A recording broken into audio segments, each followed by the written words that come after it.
Hello, welcome all to my channel Rendezvous with Dr. Pushpendu Rakshit. I hope you have been watching the channel and liking it. So keep liking, sharing, and subscribing. Now we are with the series where we are discussing about the types of cyber crimes, and in this, let us see what comes next.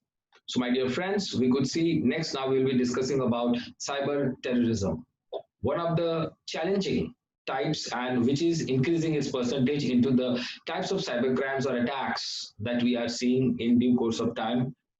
Now, there are different sectors of the government, education, defense, healthcare, who are under this sort of act. Cyber, as we all know, is a world of internet and terrorism that we generally see where we can link or we can understand the horrifying the term meaning of the term terrorism. So when such type of terrorism is happening, is war is happening, a sort of exploitation or a sort of non-violence is happening online, but it is very silent. It is a silent killer, but it is having a huge damage that it creates. So that is what we are talking here about cyber terrorism. Now let's know what about cyber terrorism. Computer virus, worms, Trojan, denial of service attacks, spoofing attacks, and e-frauds are different types of cyber terrorisms that are or activities that are getting conducted by individuals. Here we are calling somebody a cyber terrorist because not only we cannot see the person physically. It's all a virtual crime that the person is committing. It is a very dreadful situation that is seen here.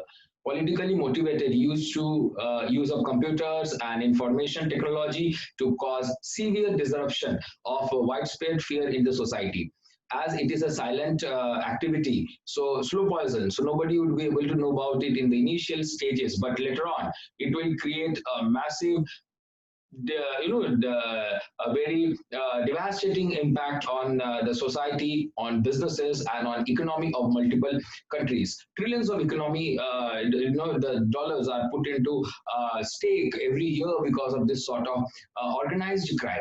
Cyber terrorism is the pre-mediated use of disruptive activities or the threat thereof in cyberspace with the intention of further social, ideology, religious, political, or similar objectives, or to intermediate any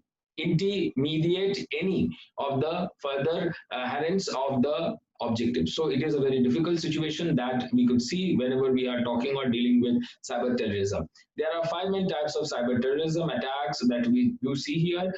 We are having incursion, we are having destructions, disinformation, denial of service, and defamation of a website. Now, already out of which for individuals, some of things like DDoS, defamation, we are having, you can watch the series there, we have already discussed about them. And destructive it is by nature, and it is whenever you are not in a proper mental setup, then you can definitely land up getting into all this sort of activity.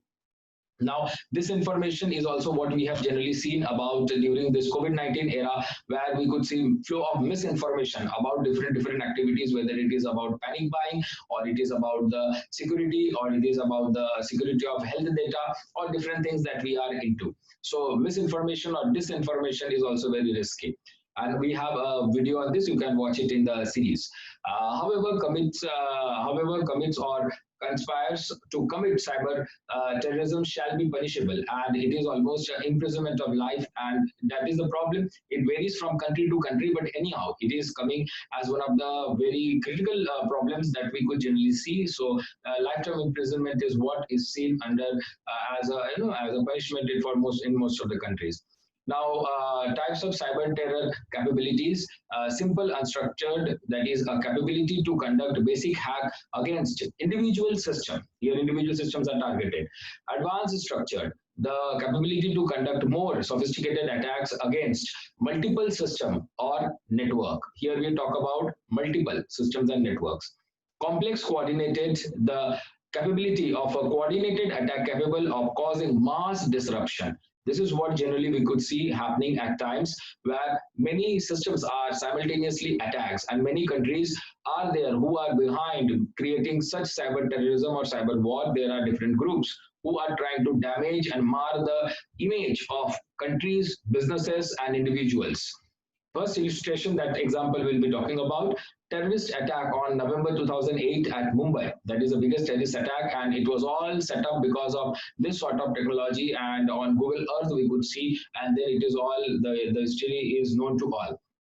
At 2005, US Secretariat consultant reported that hackers were targeting the US electric power grid and had gained access to US utilities electronic control system.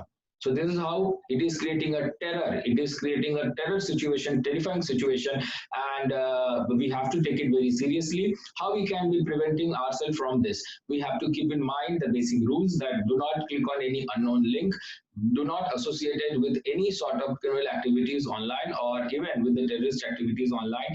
We are not supposed to trouble, torture, harass somebody or sort of bullying somebody on the cyber or getting involved in cyber warfare anyway. So we need to be keeping ourselves protected. We need to be understanding the important. There may be many people who may be targeting us in order to get involved into such environment. So we should not be influenced by them.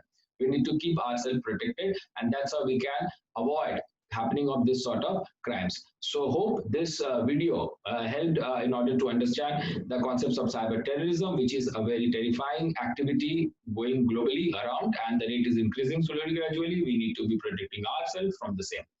Hope you liked it. So keep liking, sharing, and subscribing our channel, and also do not forget to hit the bell button. Thanks a lot. Keep watching our series.